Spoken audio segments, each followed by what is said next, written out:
Welcome back to W.M.S.T episode number 19. We've got a great show for you here today. We're going to review X-Men Dark Phoenix, talk about NXT TakeOver 25, talk some AEW, WWE, and some NBA Finals talk. But before we get to all of that, we've got a very special guest here for you tonight. He is one of the most influential wrestling Instagrammer, sorry, with over 590K plus followers. You'll find almost every wrestler, actor, model, YouTube personality wearing his shirts. Ladies and gentlemen, please welcome the wrestling classic from Instagram, aka Justin Dillon. Welcome to WMST, Justin. How are How's you it feeling? going? That was one hell of an introduction and over exaggeration, but I dig it. I'm I mean, I'm I do good. this for everybody, man. How are you feeling? I'm good. How are you guys doing? I'm feeling great. The Raptors just won again. I Canada. know. For those that don't know, I'm Canadian, and Oh yeah, of course. it's a big deal for us that they made it to the finals for the first time ever. So shocking that it's gone this way, but very happy about it. So I'm doing great. How are you guys doing? Oh yeah, pretty good. Please I mean, win. yeah, Please win. You guys the are rooting for the country Raptors deserves too? it. Yeah, I mean, we're Americans, but we're rooting for the Raptors here. I would just like I know there's a lot of loyal Golden State fans out there. The thing with me is like, and I know Golden State's a great team. I don't watch basketball as much as I used to when I was younger. I used to be a huge basketball fan, and the Iverson days and whatnot. But no, it's just cool of like being Canadian, to have a Canadian team, like the only Canadian team in the league to make it this far for the first time ever. Like it's really cool for us. Obviously hockey's more our sport, but even there, like we get whooped by the Americans, so it's cool to have this year, you know. Yeah, definitely. You guys deserve it for sure. All Huh? right, and let's introduce you to the rest of the cast. We've got editor in chief Ziggler. That Super Showdown main event, though. Oh man, oh man. Yikes. I I probably will be a little bit nicer about it because that's just the way I am. But wow, I can't I'll never disagree do that again. I can't disagree that the finish. But can we? Like, are we gonna talk about this after, or should I talk about it right now? Let's just do You it for can now. We're not you can gonna talk mention about it. the show. Yeah, we don't have a topic for that show Okay, so because can we just like I'll say something about the show overall. Overall, this show was better than the last couple, the Saudi Arabian shows. Like this is better than yeah, Yeah, this is better than totally. Crown Jewel, and I don't know, was it just Crown Jewel and there was a three or was it Greatest Royal Greatest Rumble. Royal Rumble Yeah, from this is better than April. both of those. This is definitely better than both of those. Um, I really enjoyed Triple H and Randy Orton. That's probably my favorite match tonight. Kofi and Dolph did great. Seth and Baron had a decent match. The whole Brock thing was cool. I didn't expect him to cash in. So I was exactly what I expected. I was kind of shocked with Shane winning. He's the most talented wrestler in Saudi Arabia. He is the best in the world. He I feel. has like the best luck over there somehow. Um, but like the thing with the main event was it started off great, man. Like honestly, when they came out, I'm like, oh, this is cool. This is a spectacle. This is exactly what we expected it to be. Goldberg went in for those first couple of spears, and I figured, okay, this is gonna be quick. Summer Taker's gonna come back and he's gonna win it. The longer the match went, the worse it got. Yeah, Like definitely. that's what it started off fine. Like, and I said that on the WWE's page. I'm like, oh, it was decent until the end because that's. I think from the Tombstone forward, it was like, oh, these guys are like they're burnt out, man. Like they're gassed. Like they can't even lift each other. They're out of it. That Tombstone was brutal. This needs to end. Yeah, like and that supposed jackhammer that was like a brainbuster. Like it would be cool if they like the commentators took accountability that wasn't a jackhammer. Like, oh, like you went for the jackhammer, but it was a brainbuster. But they still tried to make it seem like, oh, Goldberg hit that jackhammer, and it's like, don't do that, don't like he didn't. He just did a Bloody Sunday. Yeah, and basically the finish was just like I don't even know. I felt like that was all rushed and also Goldberg needs to stop banging his head on the door before making his entrance. Like I know that gets him amped, but that was like the first thing I noticed when he stepped out was that he already had a cut on the top of his head, and I'm like, this guy probably already concussed himself before the match. Who knows? I know it's What, crazy. what did you think of that final choke slam? It was weak. It was, Yes. but that's on both guys. Goldberg was probably out of it and couldn't jump for it, and Taker is old too, like and I'm okay if we never see Goldberg again. And Right. as for Undertaker, I feel like because even the last one at Crown Jewel, that tag match with DX, like I tried to black that out from my memory. That never happened. Sean stayed retired, but even that was really bad. The match with Triple H before that Super Showdown in Australia was really bad, and this match could have been okay if they didn't go as long as they did. And I'm gonna make a video about this on my page, kind of talking about it and try to get people to talk about it and stuff. But like, Yeah. they really should have Taker go out strong against a younger guy, not Triple H, not Brock Lesnar, not Randy Orton, not Kane. Like he needs to go up against a Finn Balor or a Seth Rollins or Aleister Black would be cool, or like a personally, I still think Bray Wyatt should beat him eventually before he's gone, to pass that torch as the new face of Fear. But he needs to face a younger guy that can make him look good, that can bump for him, that can bounce around, and then go out strong. Because I don't want this to be Undertaker's last match. Would AJ be a good idea? Phenomenal idea. I know he's older and stuff, but like he like, you know what I mean? Like he can still go. He'll He fly can around. get the he can probably get the best out of the Undertaker at this point. He's like one of the few who can. Well, that's what there's a handful of people. Like I'll say AJ, Randy Orton, but Randy Orton, that ship has sailed with him and Taker. There's certain people I'm like, even they get boring sometimes because they don't have a bad match with anyone. Like Randy Orton gets boring sometimes. Like all of it, like he doesn't have a bad match with anyone though. You can't say he had a bad match with somebody. AJ Styles, like sometimes he gets really boring because like he does the same stuff, but it's like he's never had a bad match. Tell me one match that AJ Styles has had in the WWE that was bad. He even had good matches with James Ellsworth. Like how does that happen? Right. Right. Very true. Very true. So, And yeah, so AJ is a good choice. I think that's true. yeah, true. And we've got that boy Hound. Hey, sup, boys? So, and we've got the man with no gimmicks, Cam. Hello. What up? And I'm your host, Syed. And let's get started with the Justin interview. Justin, we're so happy to have you here. I was so excited to bring you on here. So my first question to you is, of course, you've been a big influencer on Instagram for such a long time. You actually came about a month before I made my page a wrestling page. So of course, you've done so many cool things outside of Instagram. You've got to travel to WrestleMania, other wrestling shows, and actually we met at All In last year. That was really awesome. You've made amazing connections in and outside the business. Had your name mentioned by some of the biggest names in entertainment and wrestling business.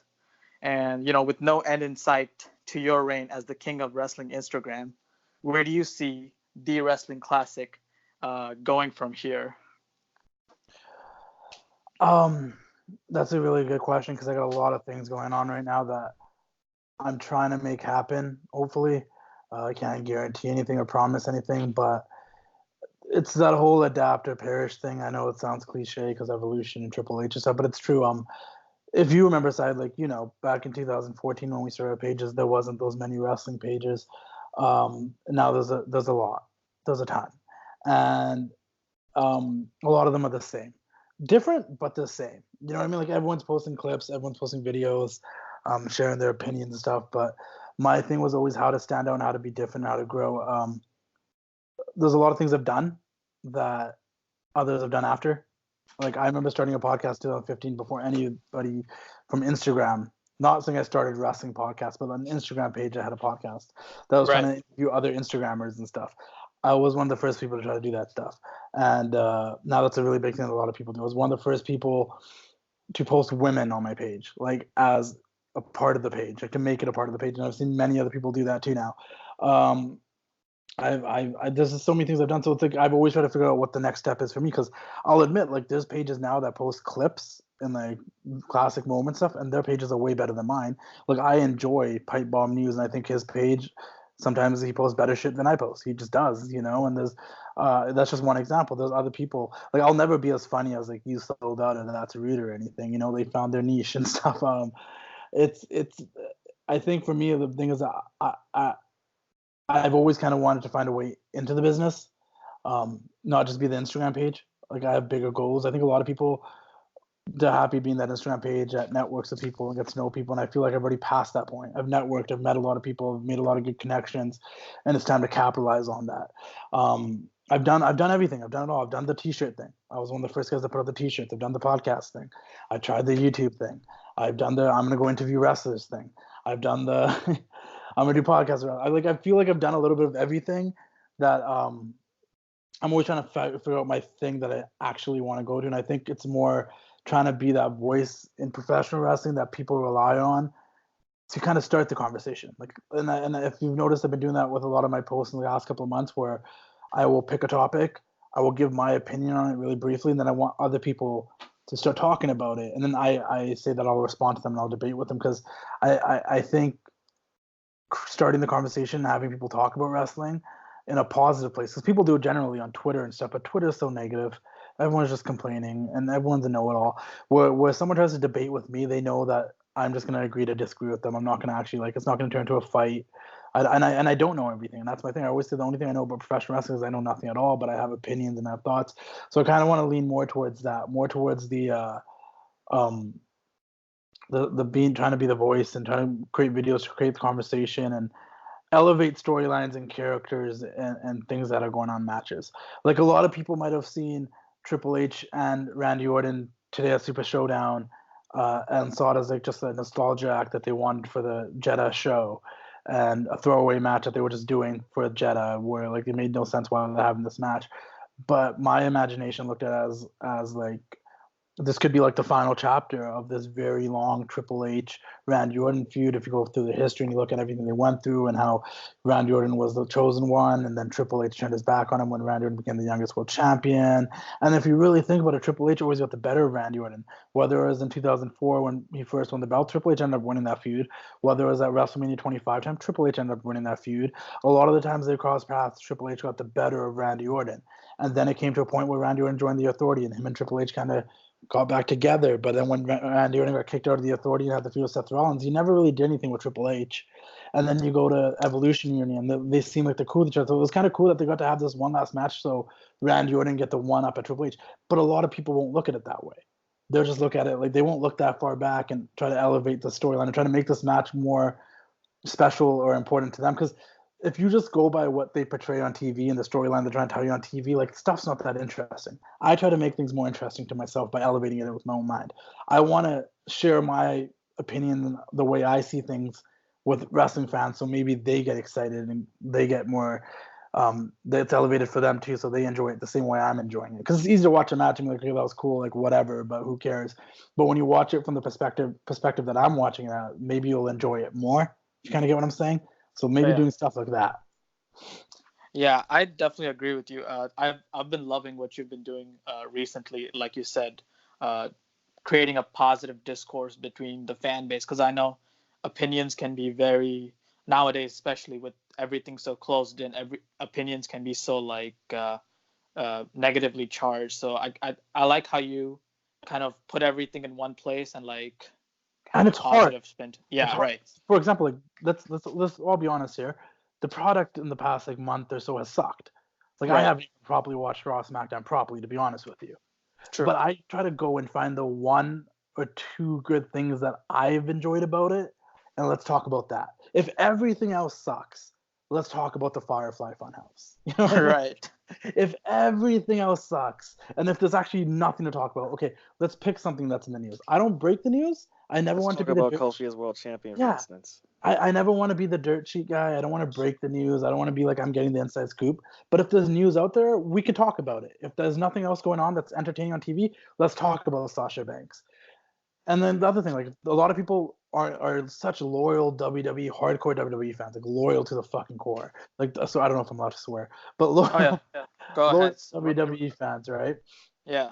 I want to be able to talk about AEW and show it in a positive. Like, listen, guys, you can support both. So if something crazy is happening with AEW, I want to be able to talk about that and show you my perspective of it. Right. Because my end goal, and what my goal has been since the very beginning, is I grew up loving professional wrestling. It's been my escape. It's been one of the things I've loved my entire life. Like everything could be wrong in my life. I could be stressed about so many things. I watch wrestling and I'm just chilling. Forget about everything, good or bad. I just want people to appreciate professional wrestling. I want people, and I think it's happened a lot in the past 5 years. I want people to be comfortable wearing a wrestling T-shirt out in society as they are wearing an NFL jersey or NBA jersey or hockey jersey or something. I don't want it to be such a secret society. I don't want it to be that situation where you go and you meet somebody else that watches wrestling and it's like, oh my god, you secretly become friends. You should openly be like, yeah, I'm a wrestling fan too. Like, like I want wrestling to be cool again, and I just want people to focus on the positive things because I think social media, the internet, dirt sheets makes it so easy for us to focus on the negative stuff.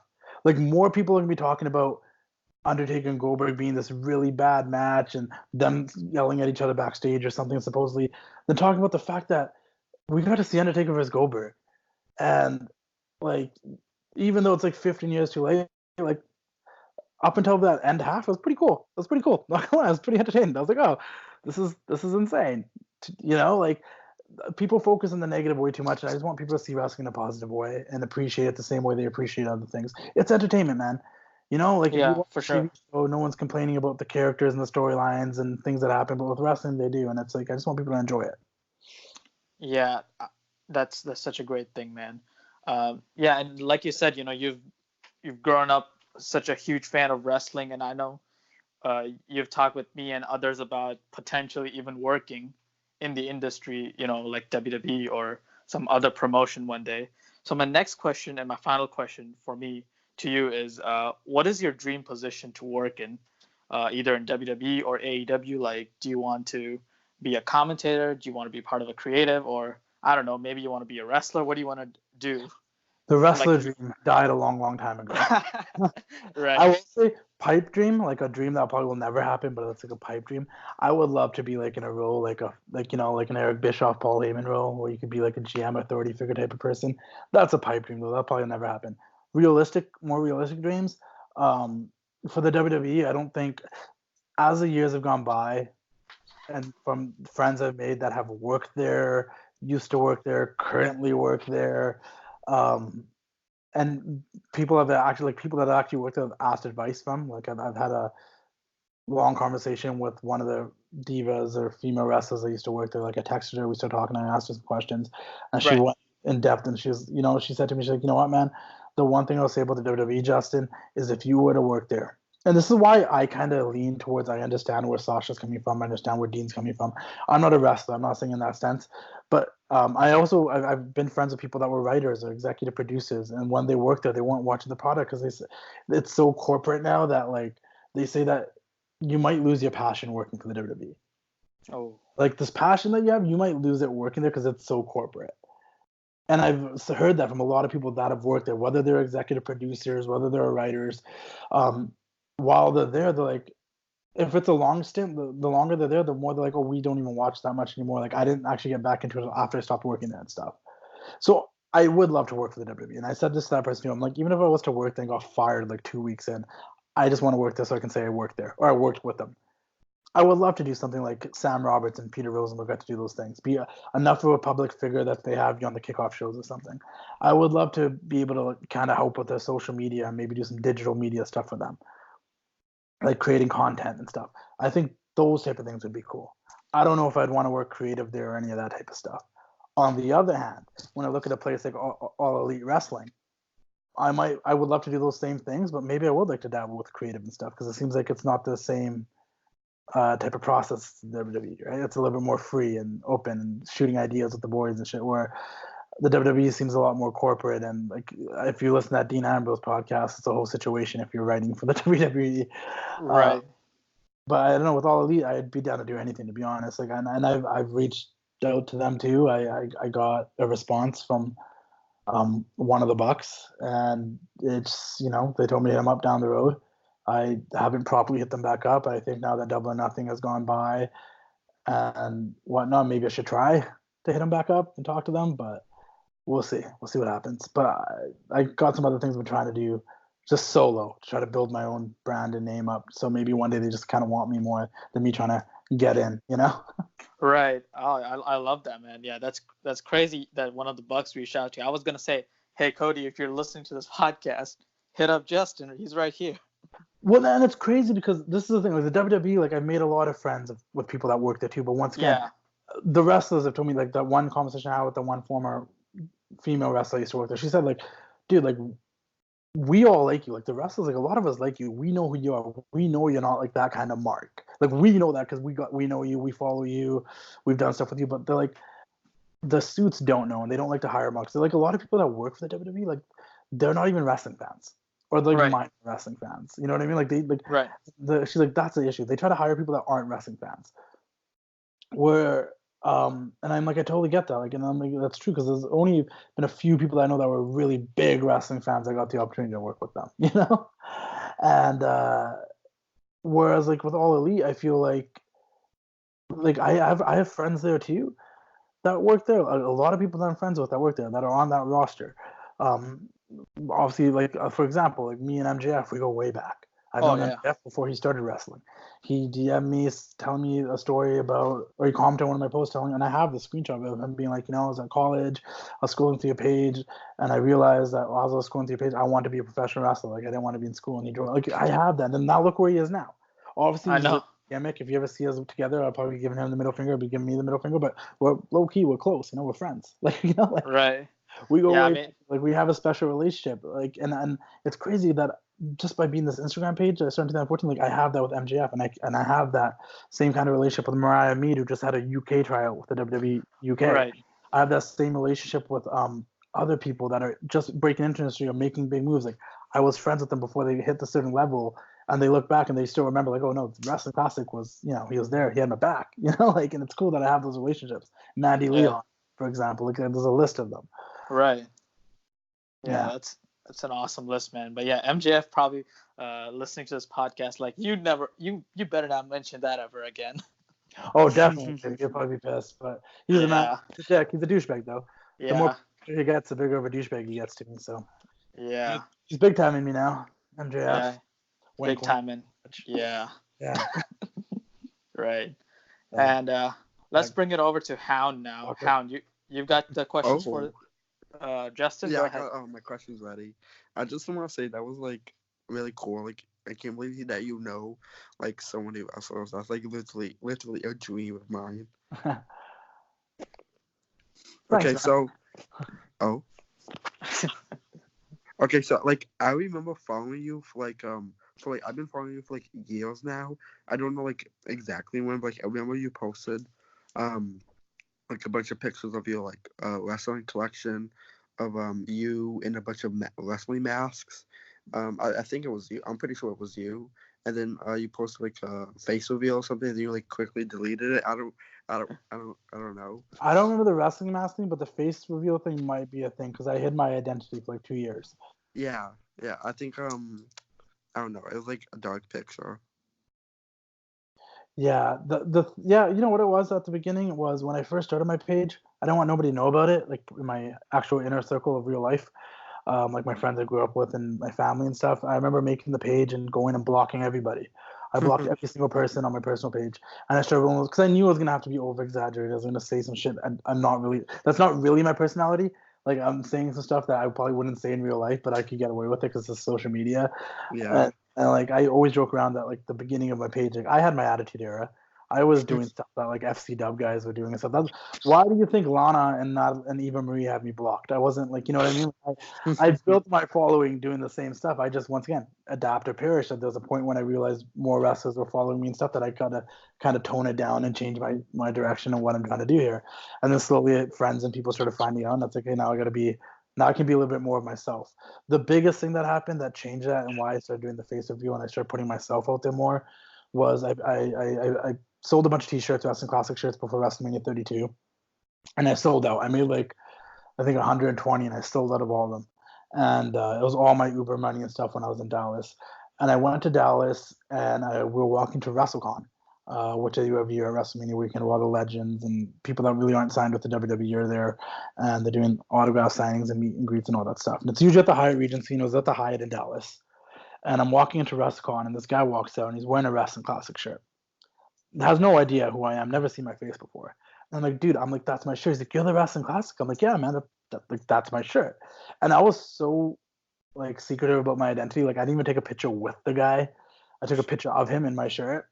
And And he's like, dude, he's like so many people were asking me about you, and I'm like, who? He's like, just random people in there, and also like the wrestlers and stuff. They all want to know like if I was you, and I'm like, oh, I need to start showing my face and stuff. I need to be a person because this is getting bigger than I thought, and now it's like I can actually like anybody could take credit for it. Anybody in the wrestling classic shirt could be like, I'm the wrestling classic, and that's not gonna fly, right? Like so.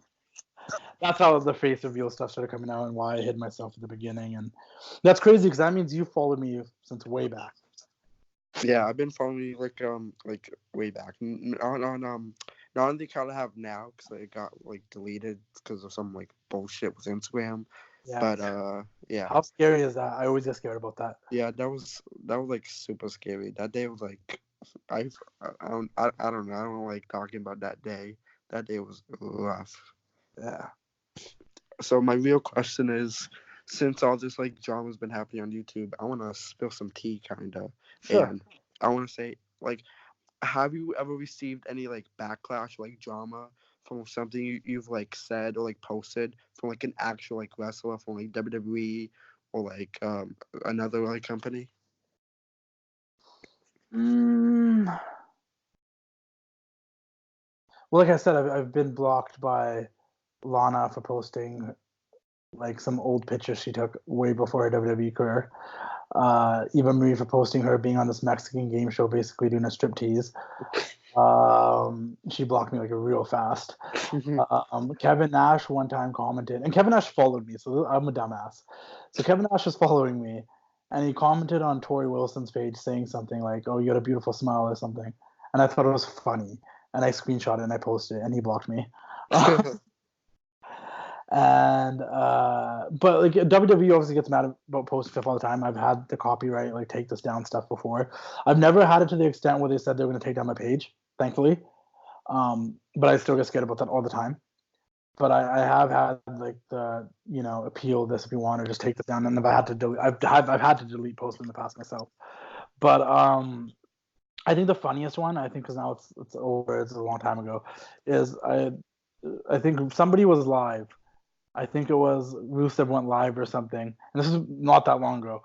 Rusev went live or something, and Sheamus was at his house. And Sheamus was saying something like, fuck Total Divas. I don't want to watch it. I don't want to watch that crap No, again. we're not watching that shit. Yeah, that's what he said, right?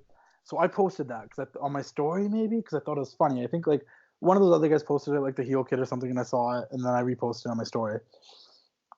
And Sheamus called me and he's like, take that down. I'm like, he's like, hey bro, he's like, I don't like just take that down. I might get me in trouble, this and that, blah blah blah blah. So I took it down, and then a couple of days later he called me back. He's like, no, I shouldn't have totally take that down. Like, there's no other people already posting stuff. He's like, I just got really concerned.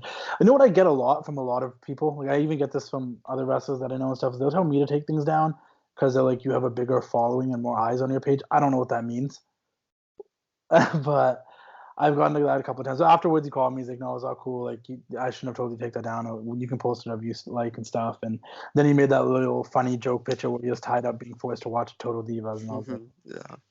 But those are the type of situations I've never had anything where someone's like actually like take this down or you know what I mean, like, or like I've had people get mad at me for posting full matches once. I remember I posted Shinsuke Nakamura versus AJ Styles at Wrestle Kingdom. Like I posted like the full match kind of on YouTube. And people are mad about that. I don't know why. But like it's stealing business from New Japan for wrestling this now. I'm like, well, if anything, people will watch this match and maybe they'll watch more New Japan. That's what I was trying to do. Like, Yeah, I get it. But other people are like, no man, you're stealing from them and this and that. I've received backlash for the silliest thing, selling shoutouts. I've had people legitimately get mad at me for selling shoutouts.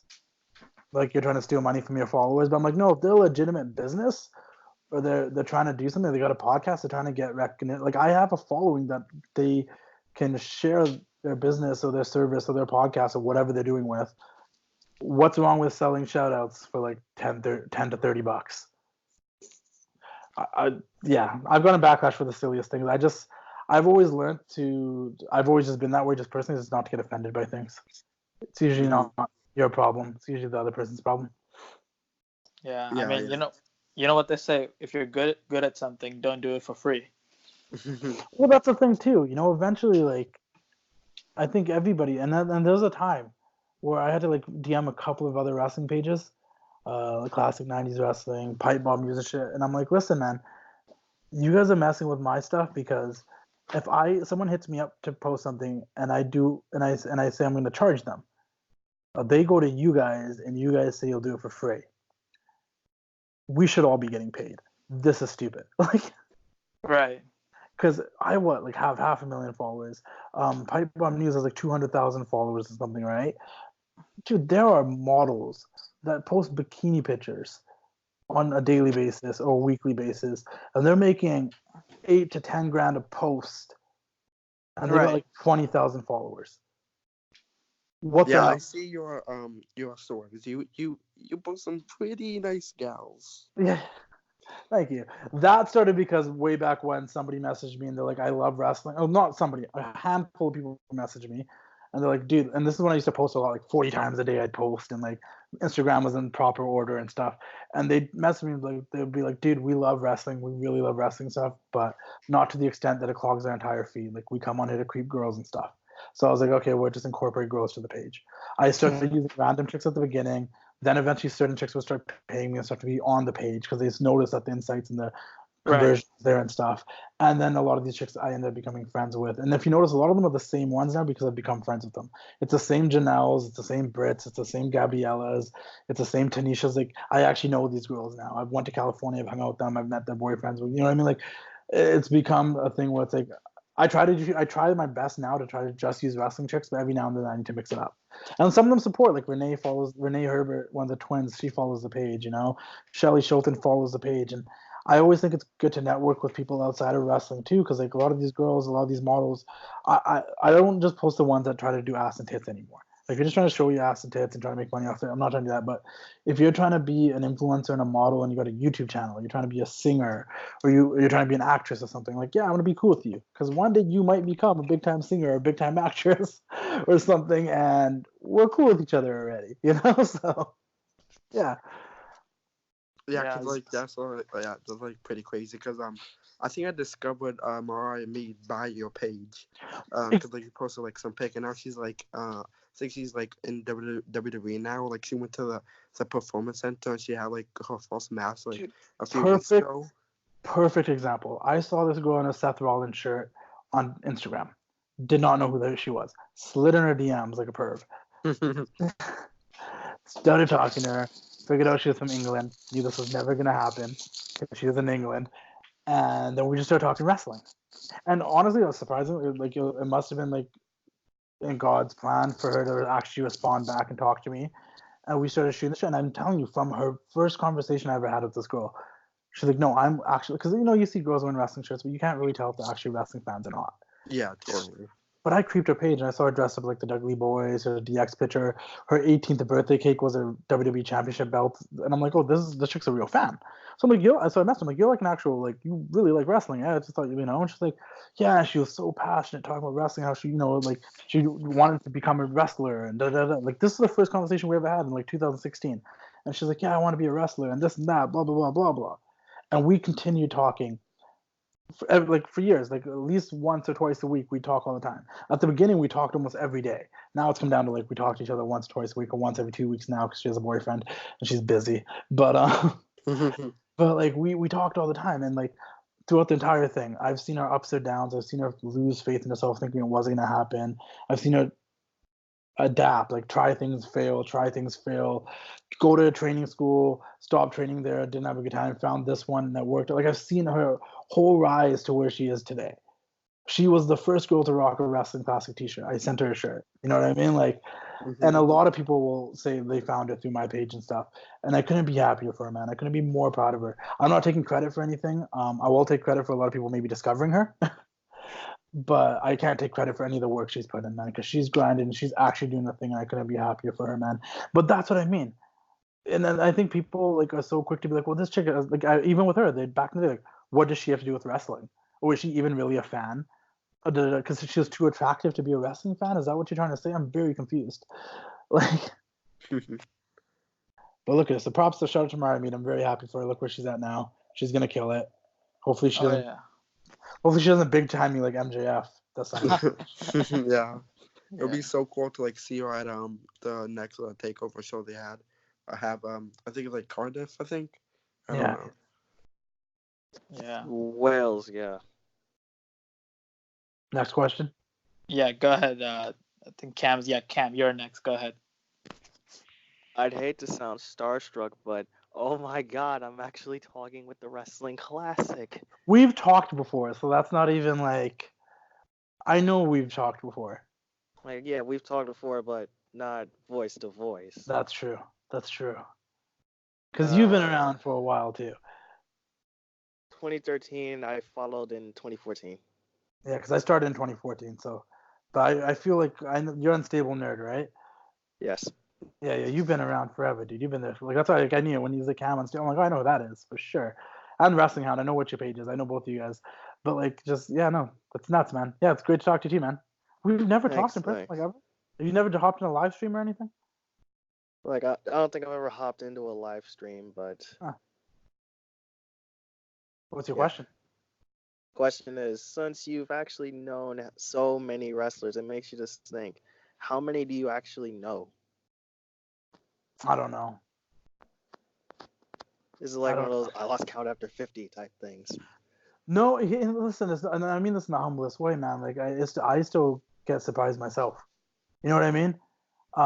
If I would give advice to anybody, don't be a fanboy or fangirl around them when you meet them. They're just regular people, and once you learn that, they'll treat you like a friend.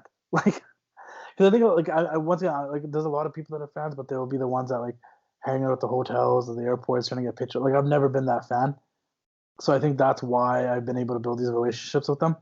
But I also think it's weird for me because I'm 27, by the way. I'm a little bit older.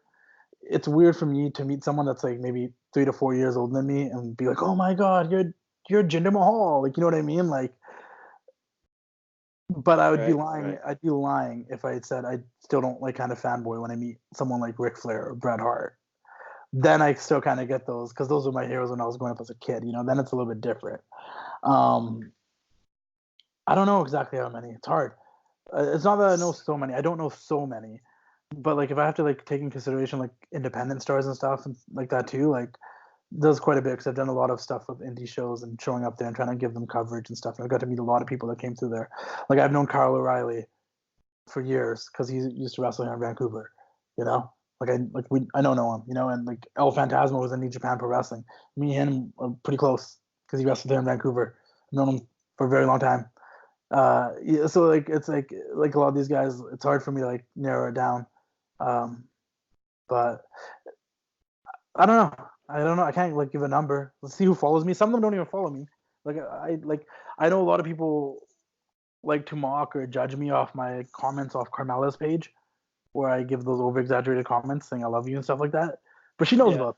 I talked to her. We know each other. You know what I mean? Like we jokingly told her like I'm like you're like my Mandy Rose to my Corey Graves. I said that before I knew about the whole Corey Graves thing. Wow. I sent her a DM one time. I'm like I appreciate liking my over exaggerated comments. I'm like you're just like it's just my gimmick. I'm like Corey Graves and you're like my Mandy Rose. And then like a couple of months later she like was dating Corey Graves. I'm like oh she must have told Corey Graves that I said that in that DM.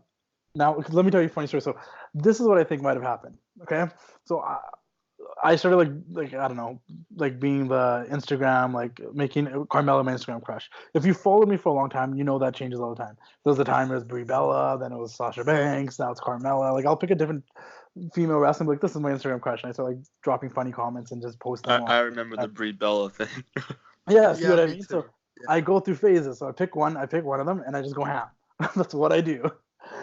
And every one I've gone ham on, I've met Brie, she was super cool. I got Sasha Banks to rock a Wrestling Classic shirt. I got Carmella to rock a Wrestling Classic sweater. If someone tells me that this technique does not work, you're wrong because it does.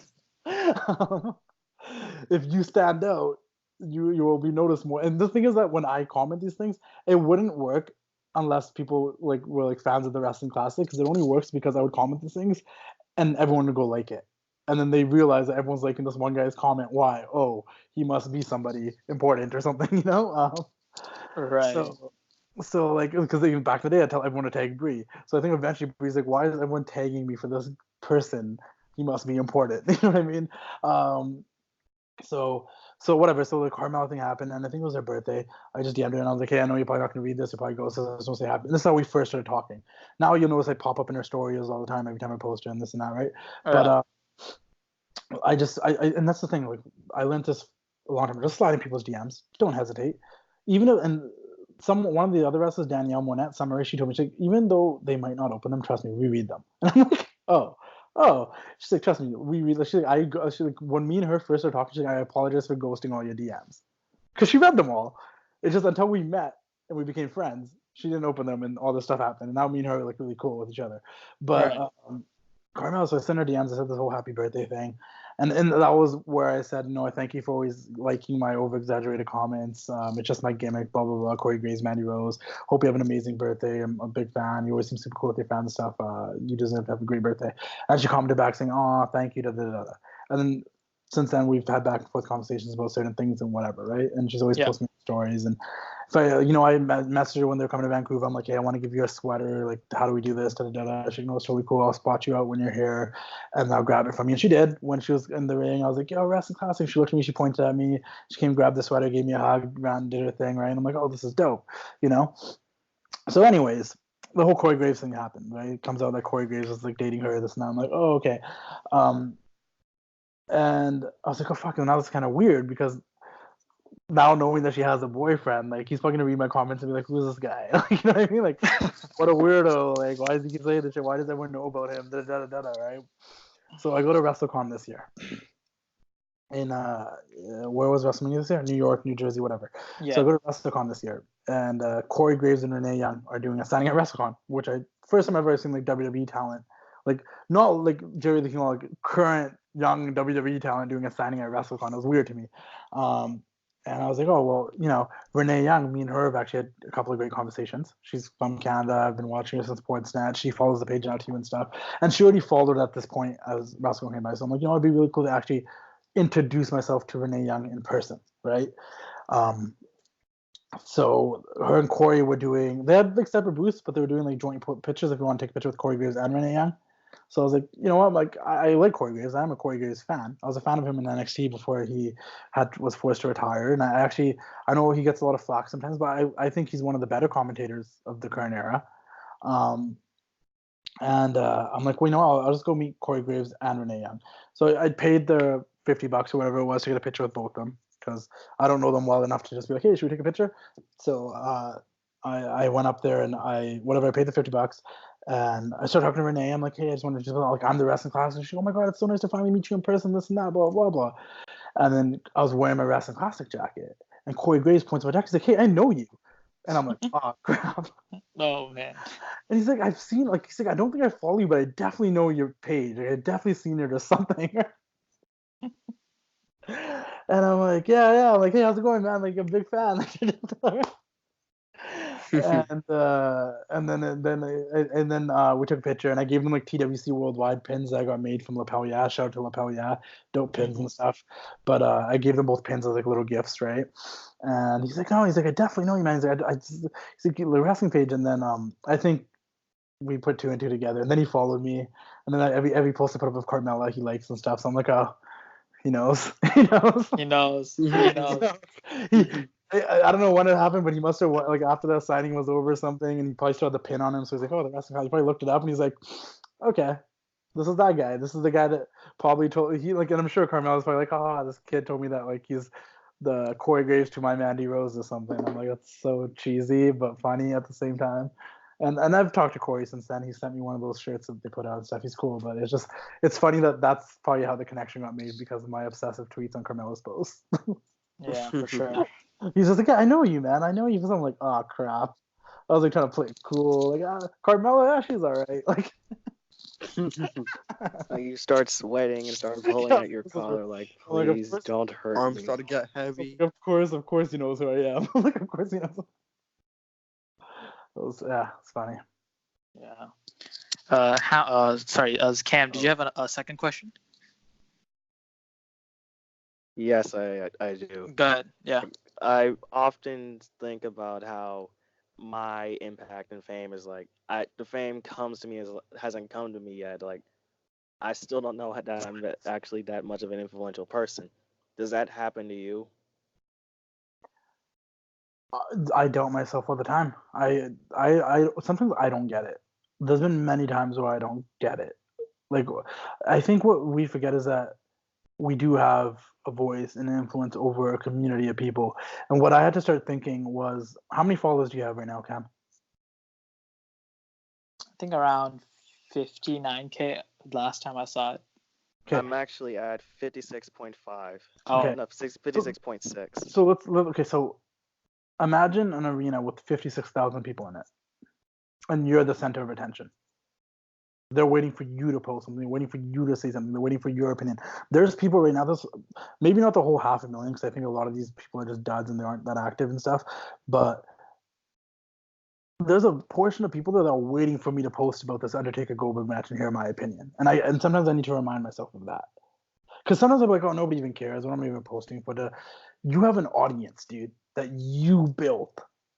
And they're real people. And I think sometimes you don't like, I live in Vancouver, man. Nothing's happening here with wrestling. It's not like Toronto or New York or, places where they have Chicago, where they have a great wrestling community and great wrestling. It's not that great out here. A lot of people call this It's the same thing. It's not that much that happens. Have you gone to a wrestling? Yeah, same thing here. I've never been to a Mania. I would kill to go to a Mania. This is what I'm going to tell you. Because I never realized this. Like, I told you the story about Dallas and the guy wearing my shirt. I didn't realize the impact I had on people until I started going to shows outside of my city. When I went to New Orleans for WrestleMania, and WrestleMania 34 or whatever it was, it hit me because I couldn't walk down the street without someone like, yo, the wrestling classic. I'm like, oh, all these people, like, there's real people there. Those 59K or 56K they have, those are real people. And they exist. And they know who you are. And it's nuts. And it started happening so much. Like, just this past weekend, I had a wedding, and I went to the temple, and those two sides of the temple, those two weddings happening at the same temple, and we accidentally went to the wrong wedding at first. We walked to the wrong side, and some guys like, "Yo, wrestling classic, what are you doing here?" I'm like, I don't even know who you are. That's so weird. Like, and I don't think I'm famous. I don't think anything, but I've now come to acknowledgement that there is an audience that I have, and I need to give them content. I need to interact and engage with them because they appreciate it, man. I've had people tell me some really nice things about my page, how I got them back into wrestling, or how they started watching with their kids again. Or I had one guy who had cancer, and he's like, the whole time I was going through chemo, like, I was always looking forward to what you were going to post and stuff. I've had old people come up to me. I've had little 12-year-old kids come up to me with their dad, and their dad's like, yo, he loves your page. And I'm like, oh my God, I post half-naked women. But like, I've seen it from all spectrums, and then I also see it from people that are within the industry that enjoy the page. And I'm like, oh, so like, it's not that I think I'm famous, but I know that I have an audience, and I can capitalize on that. So if you feel like you don't have any like influence, or you don't feel like you like, screw the word fame, because I don't like the word fame. I feel like that makes it seem like we're not being humble and we think we're super cool or anything. But you do have an influence. You do have an audience that you have an influence over. I don't even like the word influencer. I'd say you're a content creator or a content curator that finds content and puts it out there and shares your thoughts and stuff, and you have an influence on a bunch of people. The problem is, I just don't think you've met those people yet in person. So once you do, then you'll realize, and you're like, oh, this is cool. And then you want to do a little bit more, and you want to engage with them a little bit more, and you will feel a little bit more like you've gained some fame or something maybe, but it's just probably because you haven't met the people yet. You have 56,000 followers. They're real people, man. They're out there. Yeah, that's great stuff. And Ziegler, I believe you've had almost an hour to prepare your question. Yeah, almost. So I've been rambling. Damn, fuck. Nah, it's great. Go ahead, Ziegler. Yeah, all y'all are like the fucking WrestleMania. I'm like PWG or GCW. Some shit like GCW that. is dope, dude. Yeah, I know. That is dope. I've never been to a PWG show. It's one of my biggest regrets because I've been in California a lot. I But fucking love PWG. it's a different vibe. It's just fun, man. Yeah. I have a couple of bolas on DVD and stuff. That's just a good time. Yeah. Yeah. By the way, you sound like a fucking like Kevin Owens. Like if he was like has like a yeah, you just sound like Kevin Owens a lot. I don't know why. I've gotten that. I've gotten you sound like Kevin Owens. You look like either Rusev or Andrade. I get that, those two. Yeah. But yeah, obviously you've been to quite a lot of wrestling events. Which one like stands out to like to most? Like which one was like your favorite wrestling event to go to, like to experience?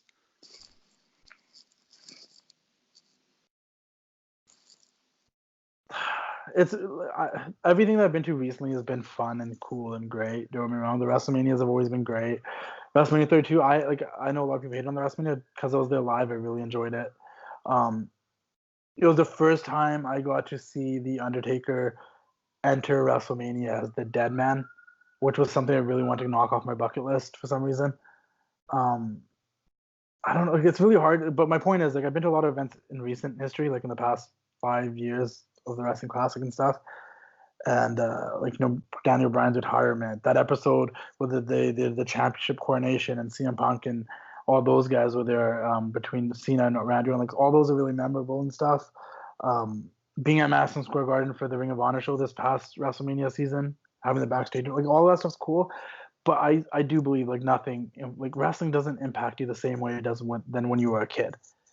And there's 3 shows I went to when I was a kid that I remember very vividly because they're really just like they hooked me as a fan. I think the first show I remember going to was International Incident in like 1996. I think I was like 5 or 6 years old.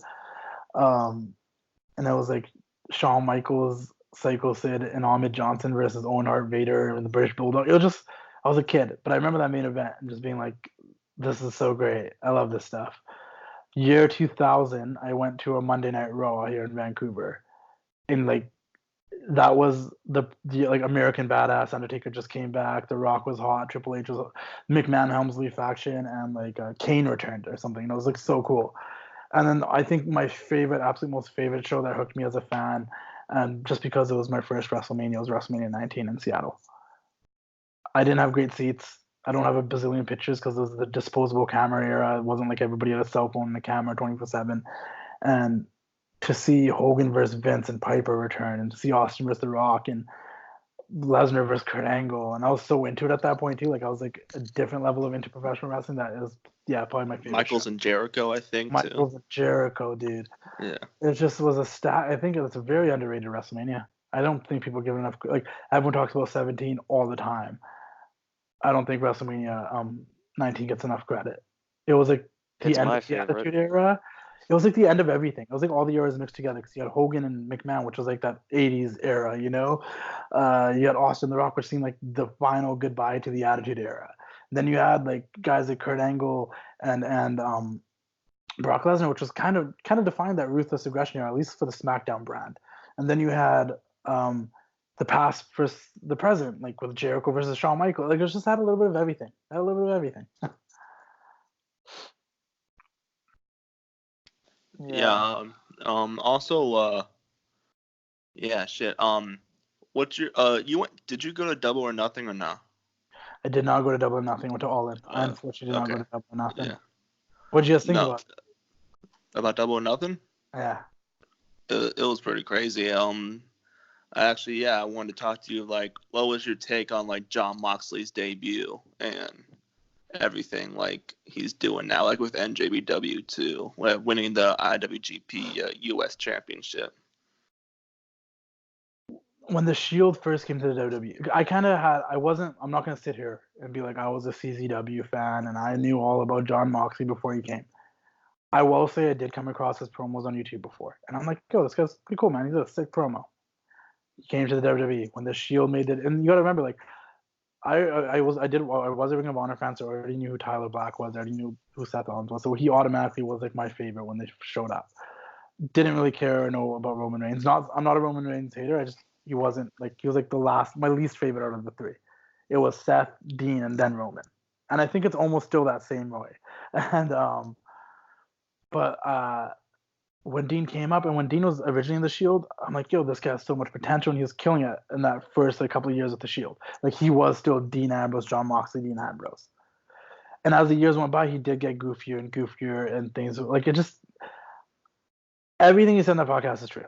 I feel like we're finally gonna get to see him to his best and fullest potential that he was being held back from in the WWE because the way they perceived him, because they perceived him a certain way. Not they, I should say, because Vince perceived him a certain way that we never get to see Dean Ambrose to his fullest potential of what his character could be. And there's many times I'm like, oh my god, like Dean Ambrose could be that guy that fights against the authority, does crazy stuff, kind of like Austin or something. Dean Ambrose can be that guy who does some loose, like, but and he never did. It always ended up being something goofy, like a hot dog stand or something goofy, like you know what I mean? Like that Brock Lesnar Dean Ambrose feud. I looked forward to that so much. I'm like, oh my god, this is the match that's gonna make Dean Ambrose.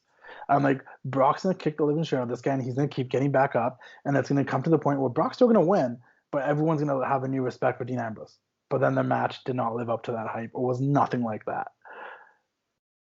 I think with everything he's doing now, it's amazing. I think there's a difference between guys, and I'm not. This is not knocking him because there's there's a lot of guys that are in the WWE that have to be there because they have kids and a family and they're trying to pay mortgages and it's not just about wrestling for them. It's a career. But there are people there that really love wrestling and they just want, like they want to enjoy wrestling for what wrestling is. And I think he's going to actually have fun with wrestling again. He's going to find his love for wrestling again. And I'm happy, man. It's so cool, man, seeing what he's doing. His debut on New Japan for wrestling is cool. Not the biggest fan of his attire, but it's going to have to grow on me, I guess. I'm just used to seeing him in jeans and stuff, I guess. He was wearing Okada shorts. Yeah, I'm not used to that. Maybe it's just a Japan thing. Maybe it was something different for AEW. But his debut at AEW, even though it was expected, if it was what they needed. Because when it came to Double or Nothing, I'll be honest, it wasn't the greatest. It was good.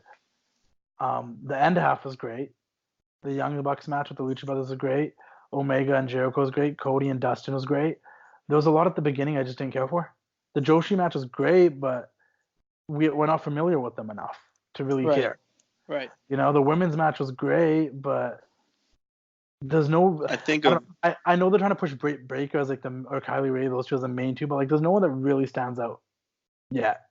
I think the most underrated match on that card was the Best Friends versus Angelico and Jack Evans. That match, I remember when it started, I'm like, why is this on the main card and the Battle Royal wasn't? Or even Kip Sabian and whoever he fought again. Oh my God, Sammy Guevara. Why weren't they on the main? Because those I know what they're trying to do with the kickoff, right? They were trying to get people to watch the kickoff to buy the pay-per-view, right? To be like, oh, this is what's on the kickoff. But I'm like, there was so many guys that were on the kickoff that deserved to be on the pay-per-view instead. I would pay $50 to see Jimmy Havoc, MJF,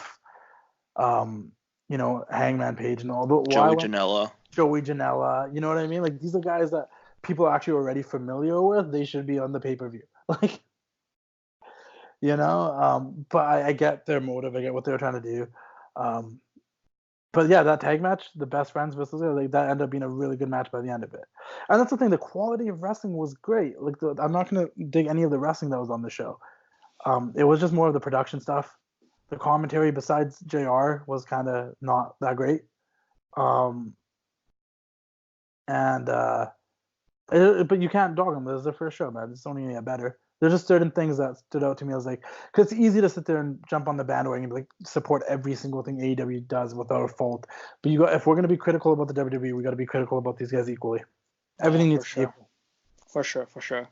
I mean, it's one hell of a beginning for a new promotion. I like that match between Dustin. I don't know why.